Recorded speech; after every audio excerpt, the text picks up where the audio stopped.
Hello, I'm Laura Copley-Smith and I'm with Fiona Adams today, and we're talking about women and money. And our topic that we're just going to look at today is having money behind you for challenging times. And, when unexpected things happen in your life and you find that you haven't got enough money to call on. So Fiona, you said that you had some approximates on what we need behind So us. a while ago, I was reading a book that suggested that we need 3 to 6 months worth of mortgage money behind us. So if we're out of work or you're sick or something happens that you can't bring in money, you need 3 to 6 months worth of mortgage repayments behind you and 3 to 6 months worth of living expenses behind you. So that's quite a lot of money That's for quite a a lot lot of of money. people. Yeah, you've got your car rego, you've got car insurance, you've got repairs, house repair. You add it up, that's quite a lot of money to have behind you. But there's so many things in life that can go wrong. And I think many of us are unprepared for those times, those major times where we're out of work or something happens and we just haven't got those funds behind us. And I do think this is really essential. And it's so easy to not worry about it because life's going really well, work's going really well, everything's going along smoothly. So if you get to put that little bit of money aside each pay, I think it's really important. And we're talking about things we could do perhaps to each pay. So for example, your cup of coffee on the way to work every day, a little treat, that's all very nice, but I don't know how much coffee costs over there, but say it's $5, 5 times a week, that's $25 a week gone like that. You multiply that by a year, that's quite a bit of money that you could save. Or maybe you give it every second day. I don't know, there's all sorts of things you can do. Well, You got any other ideas? Well, I mean, I always travel with a very large stainless steel flask that's got hot water and my tea bags, my green tea. So to be perfectly honest, I do not really know how much going buying food in that capacity is. But what I will say is that the year before, I was popping in, doing an act of kindness on a regular basis into a coffee shop, a very well-known coffee shop. And long story short, I was actually buying someone for Wealth Wednesday some coffee. But what I was surprised at was I saw how much people were spending on snacks and sandwiches and things like that, and because I always carry my own stuff and occasionally pick up things, I had no idea. It was astounding. I know over here we've got petrol stations and they've got lots of takeaway food, and I see we call them the tradies. They'll often pop in and buy their lunch on the way to work, and by the time they get coffee, a soft drink, a cake and a sandwich, $25 gone like that. You do that every day, there's heaps of money, and that's not your normal shopping as well. You've still got dinners and breakfasts and everything else in between. It's a lot of money. Exactly. So it's not about being stingy or not giving yourself a treat, is it? It's just about looking at a bigger picture and not that, easy gratification in that moment.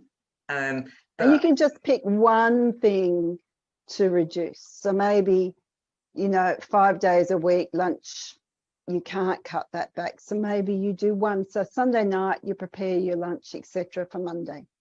You do that, you take that $25, you put that into your savings account towards your 3 to 6 months mortgage and 3 to 6 months savings. So you can just pick one thing. And then once you've got that, you might be able to do it twice a week. So maybe you do it Monday and Wednesday. You just cut back where you can, because it's about self-care. There's no more better self-care than having security behind you when tough times strike. Maybe you're not sick, maybe you have a family member that's sick, a child or a parent, need to take time off work. You can't afford to take time off work because someone's really sick. But if you've got that sort of money behind you, it's such a relief. So it's really worth thinking. Again, we spoke about the why the other day. We did. Having the why behind you, knowing that security. One of the other things we were talking about was magazines. And I was really bad for this. I like all my country decorating magazines or my well-being yoga magazines. Haven't done them for years. I went through a phase there where I cut back everything, and horse magazines. But when you look at them, like the well-being magazines, I think they're about $12 or something. You know, when you look at your magazine subscriptions and just picking one up here and there, heaps of money you can save, hundreds of dollars a year you could save. And you know what? You don't have to do without them. You could go to the library and get them as well. I went through a stage where I went to secondhand bookshops and I would walk away with a pile of beautiful country home magazines for like $2 with 10 of them. And I'd flip through them, and it didn't matter if they were last year's ones or 6 months ago. They still had, you know, that still feel good, because, you know, you're going for these things for feel good. So can you get that feel good in a more economical way? Well, a lot of the magazines, I mean, I don't buy magazines or have subscriptions to them, but I mean, people like them new, don't they, for that feel good feeling. But most of them are full of adverts anyway. And for me, I see that most of them are kind of like training people to want certain things, to want to spend money on this, that, and the other, that can actually lead you in more into wasting and not actually making sure that you're okay, that you have money behind you, that you have some savings. You're right. If you've got a beautiful home magazine and the advertising needs beautiful couches or beautiful mirrors or whatever, that, you know, $5,000 worth of couch, instead of putting that $5,000 aside, you might be tempted to go and buy the couch, for example. Totally right. Yeah, definitely. And I think I saw somebody do a post about spending, how much was it? I mean, he wasn't. The one on $27, was it a day? It was $10,000 a year, I think it was. Was that the one you saw? Oh no, it was somebody who was interested in passive income, but he did a post, and yes, it is a man, and we're talking about women and money, but did a post about how much he'd wasted on takeaways in 1 month. He could have bought a $5,000 contract for that, and so you know, so there will be women who are doing that as well. So exactly. The other thing, the other one was the post I was talking about, and I haven't checked the figures, but I think it was $27.50 a day wasted. It's something like $10,000 a year or something. It's like, wow, because it's easy to do. There's a magazine subscription, there's your takeaway food, there's your coffee. $27 could go like that. And look how much money you could save to have behind you. Sorry to interrupt your turn. No, it's all right. It adds up, doesn't it? Even when it's only a small amount. The other thing that's really worth people looking at, so women looking at, is having a look at their subscriptions, because you know, people do have subscriptions and then they're actually not using those subscriptions. They might be to clubs or coaching groups, but they never spend any time in the coaching groups. It could be, you know, I don't know, Audible, Amazon, but you never ever listen to any of the Audibles. There's a whole list of things, isn't there? And direct debits, what is applicable and what you don't need in bills that are going out. Yes, I agree. There was a lady I was helping the other day.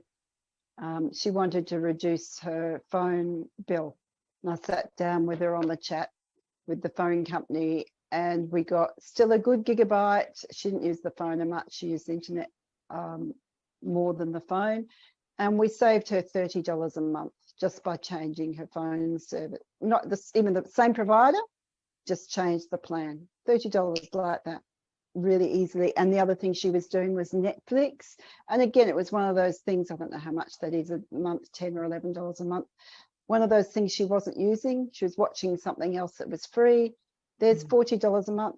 That's nearly $500 a year that she saved just by chatting to someone on, on the telephone chat to see if she can get a cheaper plan. So she could be actually putting that money aside every month for a rainy day. For that rainy day. There's your mortgage, there's your 3 to 6 months worth of living expenses. She's lucky she doesn't have a mortgage, but she is on a pension, so she could have 3 to 6 months worth of living expenses behind her for any bills. She needs a new car, for example. Her car is quite old and it's doing well. It's not going to last forever. She can put that $500 aside plus anything else she saves. It can make a huge difference to her future. So it's thinking out of the box and in the box, things that are very obvious that you need to be checking: direct debits, subscriptions, things that you buy that you are not using, and then those daily things or weekly things that you're spending money on. And it sounds a bit stingy, doesn't it? But in actual fact, it is looking after yourself and making sure that you are okay, and you're not just having, all the nice things that you want. I'd kind of quite rather be okay. Yes, I'd rather feel secure and know I've got money behind me than have that extra cuppa or that extra treat. And it would make me feel more secure. But that's that holding that why in your head. You go to buy $25 worth of goodies at the petrol station. If you've got that why in your head, you might still spend $10 instead of $25 because you've still got that why. As long as that's in your head, you're pretty right. And you can save money on all sorts of things. Some people have to have brand new things, but I'm quite happy shopping for secondhand furniture and secondhand goods. And once they're in the house, no one knows if I've bought that coffee table brand new or secondhand, if it's in good condition. And I've saved myself hundreds of dollars. So there's all sorts of ways of saving money. You can Google how to save money and find ways that suit you, and make sure that you have money behind you, because seriously, you just don't know what happens in life, what comes up. And being inventive is, what you're saying about secondhand furniture and what have you. It's just thinking differently. And some of it is actually retraining yourself to not want to go and reach for the magazines for a feel-good factor. It's kind of like, how can I empower myself in other ways that I don't need to be spending that money in that capacity to just make myself Or if I really want that Country Life magazine, can I get a secondhand shop? Could I split the subscription with a friend and we share it, the magazine, for example? There's all sorts of ways. I don't want people to feel deprived. I still want people to feel empowered. It's more, and as we said, being empowered is having that money behind you, that security behind you. But if you still want those treats, is there a way of getting the treats? If you go and buy a muffin before work or for morning tea every day, can you cook yourself some muffins? I was just going to say, homemade muffins. Yeah. And seriously, you just have to work out what's important to you. What is important? Well, maybe the muffins are important to you. Maybe they get you through a hard work day. Is there a way of, maybe you don't have the coffee with the muffins? Oops. Maybe you have, I lost you. Maybe you have coffee at work and just buy the muffin or the coffee in your coffee container. It really is being inventive, as you said. And evaluating your life in as an adult. What do I need now? What do I need for my future? And what do I need to be taking care of for now and my future? Exactly. The young gentleman who was spending, I couldn't even believe it, £5,000 on takeaways. It was like, I just thought, he's in his 20s, not thinking about his future. or maybe he is, but I have the feeling not actually. So I know when I was in my 20s, I didn't. There's a beautiful Indian restaurant quite close. They do the most beautiful, I love dal tadka. But what I'll do is once a fortnight, I'll go and buy my dal tadka and I'll get some rice or quinoa to go with it. But I'll have it for dinner and then I'll have it for lunch the next day as well. So I split it between 2 meals. So it might actually be a $13 takeaway, but it's actually only costs me $7 for that meal and $7 for the other meal. So it's like I don't deprive myself. I just work out how I can do it in an economical way. anything else? Any other tips we can get? Don't waste your money on that. Don't waste your money on that, this, that, and the other. I think it's just someone, they have to work it out for themselves. But yeah, and it's getting money as a priority. We went through before that people have this block around money or money's not important, but it's more the security, the feeling of relief. The actual numbers in the bank aren't important to the average person, but they feel so much better when, I'm out of work for 3 months. I'll be all right. Such a relief. And, and if you're in a position where you're going to be out of work for 3 months, you could be in that time whilst you're looking for new work, but you might be looking for new work within the realm that you know and that you're known for, but you could be using some of that time. Oops. Grab it, turn it off. Turn it off. It won't turn off. My phone won't turn off. Oh no. Oh my God. So sorry. Can't turn it off. That's all right. This is a real video. This isn't a pretend fake one. Where's my PA gone? So what was I saying? I was going to say that, so if you were going to be unemployed for possibly 3 months, but you were looking for work within, your known field, you could also be using that time to be looking at other options and perhaps, oh yeah, definitely. We've talked about it before, but creating something passive that gives you some sort of passive income.